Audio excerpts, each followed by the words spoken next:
This is a sample problem for adding or subtracting with measurements, so using significant figures. Significant figures is the format where the last digit is the estimate. So for example, if we're converting 20.2 degrees Celsius to Kelvin, the way you convert Celsius to Kelvin is to add 273.15. So I'll go ahead and show that addition. But when we do it, we notice that the last digits are the uncertain one.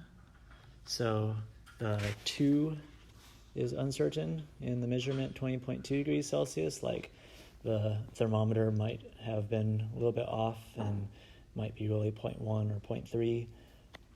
So because the tenths place is uncertain in the measurement, when we add them together, the tenths place is still uncertain in the answer. There's no way to get around that, so that means that this extra digit is useless because this is the estimate. So we're going to round our answers. The last digit is the estimate, and then it's in significant figures format. So it winds up being 293.4 Kelvin. So the last digit is the estimate. So in adding and subtracting, you just count digits after the decimal. Multiplying and dividing is a little bit different.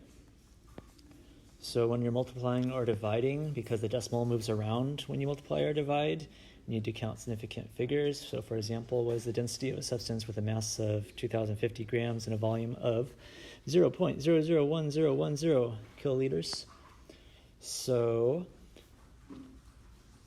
we have numbers with a lot of zeros in them in this example on purpose because the zeros change which digit is uncertain. Some zeros are just placeholders and some zeros are part of the measurement.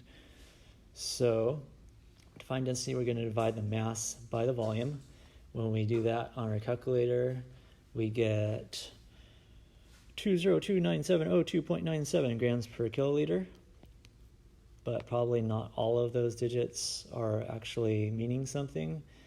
So we need to count significant figures. So in this top number, the 2050, this last 0 is just a placeholder. We could write this 2.05 times 10 to the third. So zeros at the end are placeholders. Zeros in the middle, they always count. So that's going to be 3 significant figures.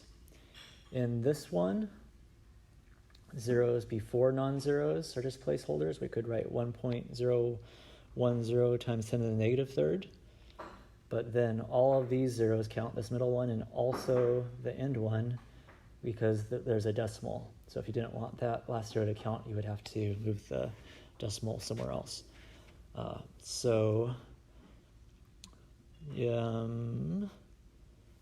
That's going to be 1, 2, 3, 4.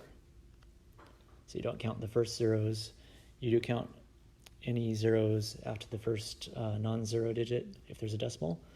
So we have 3 and 4, and then we're going to round our answer so it has the same number of significant figures as the measurement with the fewest, so that's going to be 3. So we round to 1, 2, 3, and there's a 9 after it, so we're going to round to 203,000.